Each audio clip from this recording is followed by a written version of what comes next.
정치권의 가장 뜨거운 현안을 이현주 전 국민의힘 의원과 함께 짚어보겠습니다. 의원님 안녕하세요. 네, 안녕하세요.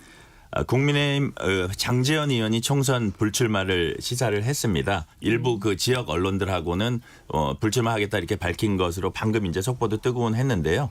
페이스북에 아버지 산소 다녀왔다고 소개하면서 아버지 이제 잠시 멈추려 합니다 이렇게 말해서 시사했다는 불출마 시사 해석이 나옵니다. 어떻게 보세요?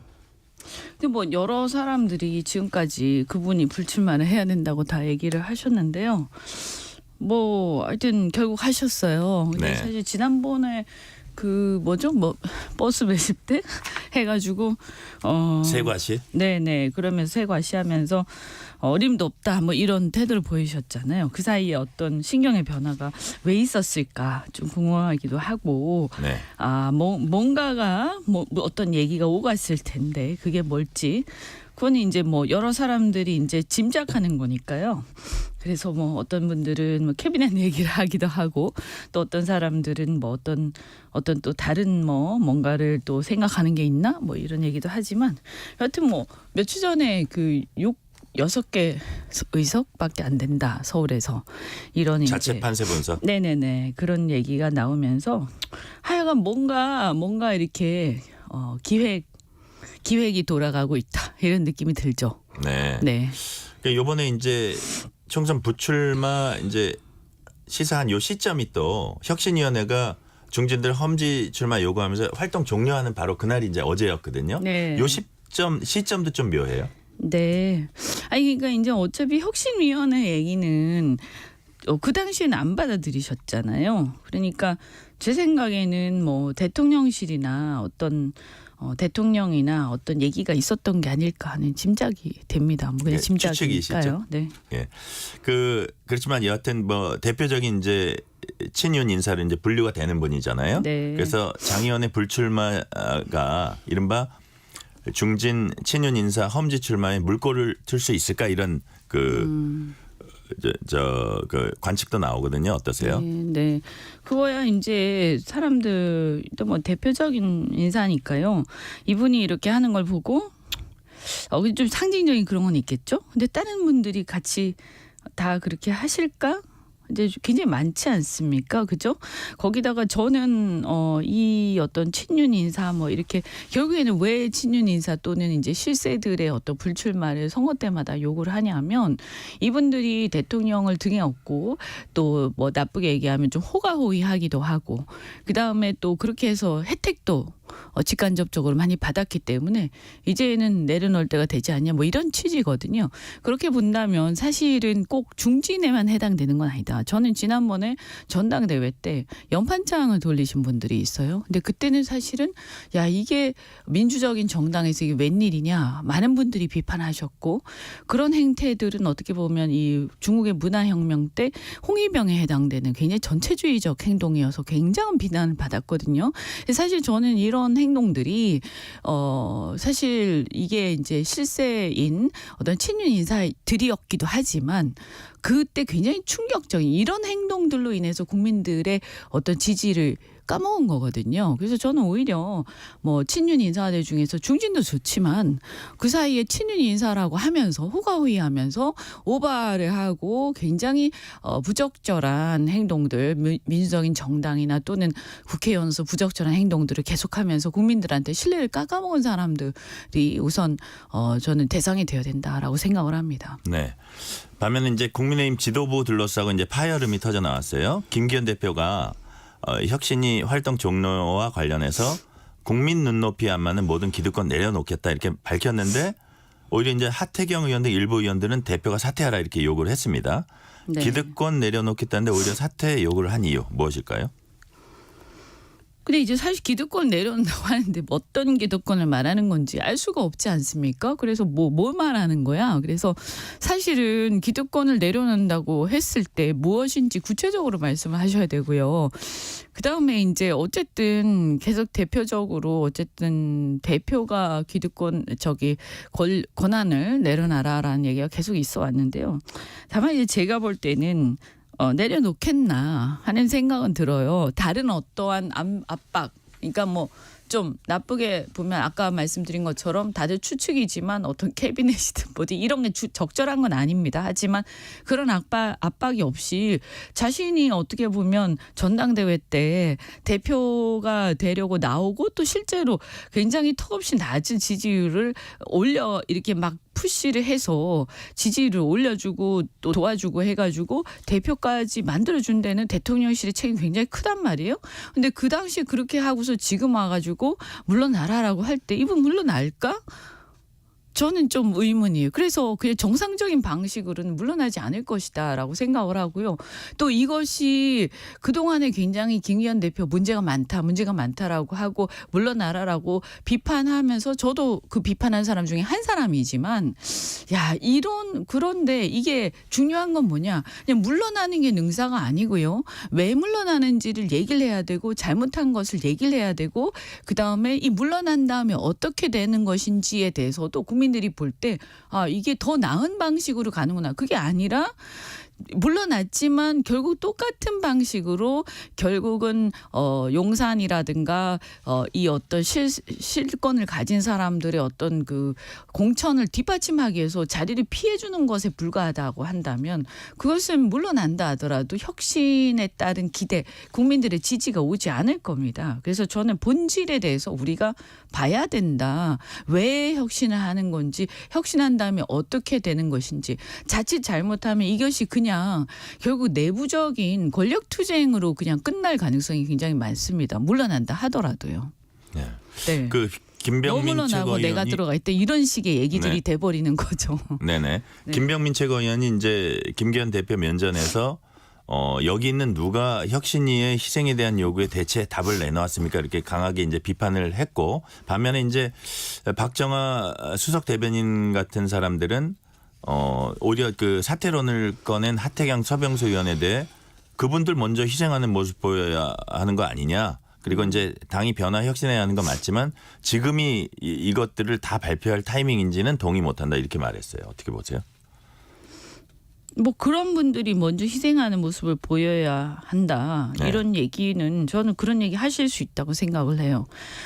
객관적으로 보면 어쨌든 다 중진들인데 누구는 물러나고 누구는 물러나지 않고 이런 모습들은 자칫 잘못하면 아까 제가 말씀드린 것처럼 그냥 권력투쟁으로 비칠 수 있어요. 국민들한테. 네. 그래서 국민들이 볼 때는 자기들끼리 자기 밥그릇 싸움하는 거 아니냐 이렇게 생각할 수도 있기 때문에 어떤 기득권을 가졌던 사람들이 물러나는 것은 좋은데 그래서 제가 말씀드리는 게 그 다음에 뭐가 오느냐가 중요한 것이고 그다음 물러날 때 뭘 잘못했는지 자기 반성을 하면서 그것이 시정되는 게 중요한 것이다. 그렇지 않고서 그냥 누구는 쫓아내고 그 자리에 또 다른 어떤 누군가가 들어가고 하는 이런 행태들은 국민들이 혁신을 빌미로 해서 끊임없이 권력 교체를 하고 자기 사람 심기를 하는 양상을 지금까지 정치권에서 너무 많이 봐왔기 때문에 별로 그다지 감동적이지 않을 수도 있다. 그래서 물러나는 건 좋지만 물러나서 저 사람 쫓아내고 우리가 들어가자라는 식의 모양으로 보이는 것은 굉장히 지양해야 된다고 생각합니다. 그렇군요. 네. 이번엔 민주당 쪽으로 가보겠습니다. 신당 창당 행보를 보이고 그런 발언을 해온 이낙연 전 민주당 대표가 민주당을 이미 탈당한 이상민 의원과 만났습니다. 이 만남 어떤 의미일까요?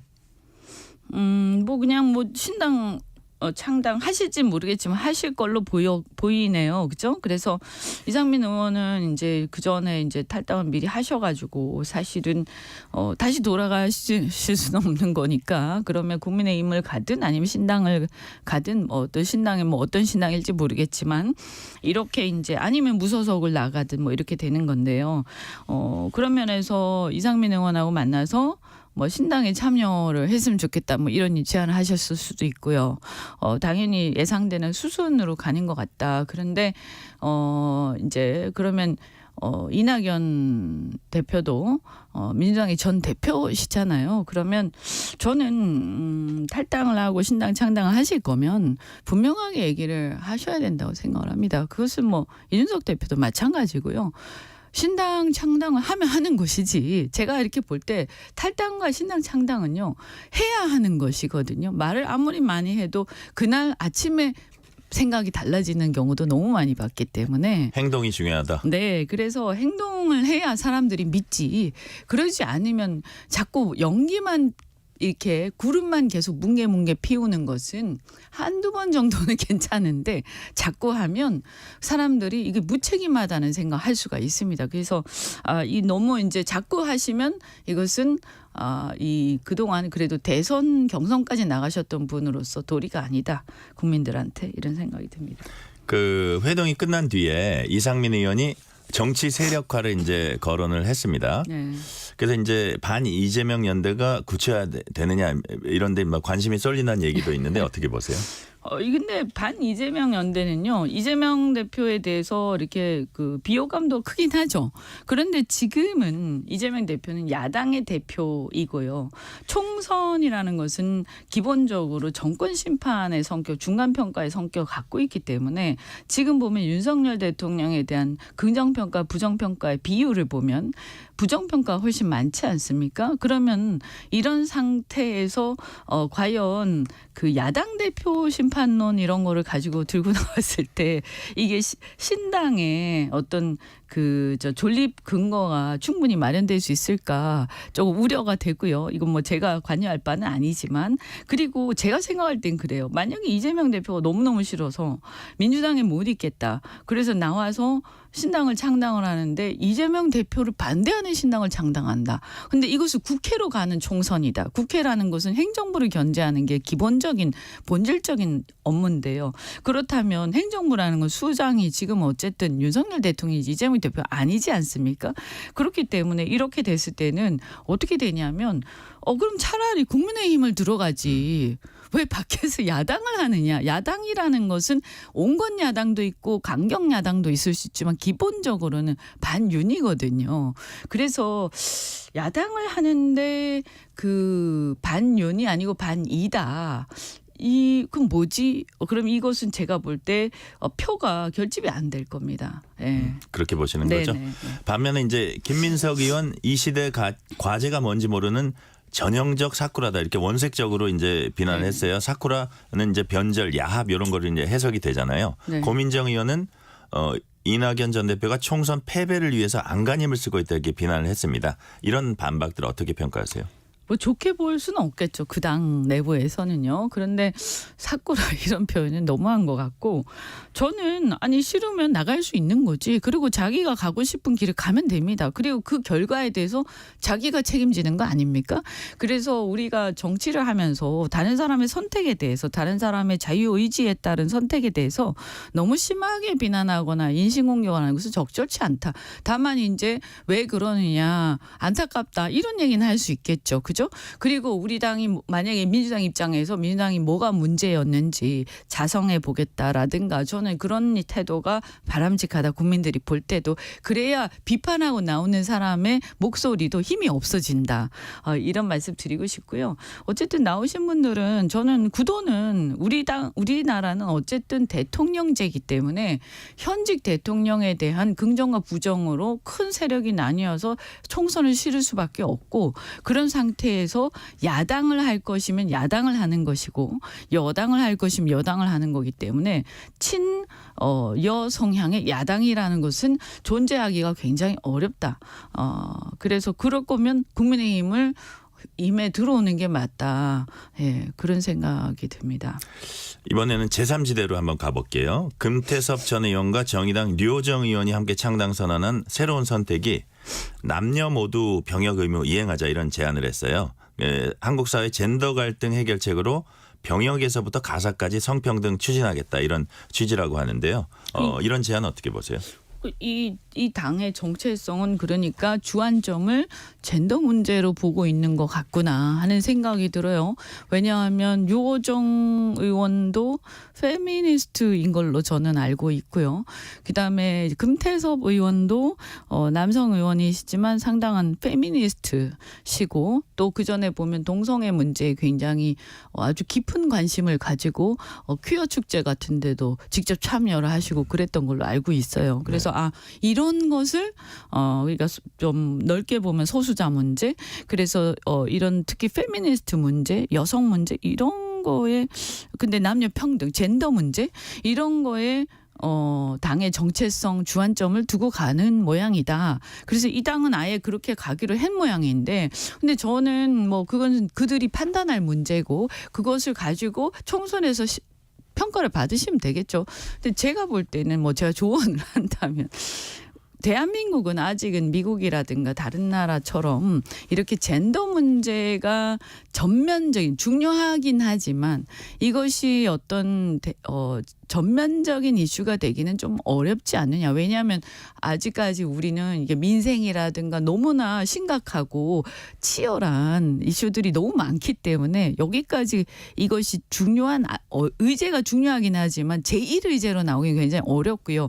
그다음에 대중정당 예를 들어서 우리가 양당제인데 이 양당제에서 그러면 아마 이분들은 지역구를 안 내실 모양이다. 왜냐하면 지역구에서는 1, 2등을 해야 되는데 1, 2등을 하려면 이런 어떤 대중정당으로서 보편적인 의제를 던지지 않고 이런 젠더 의제를 중심으로 제1 안건으로 냈을 때는 표 얻기가 굉장히 한계가 있거든요.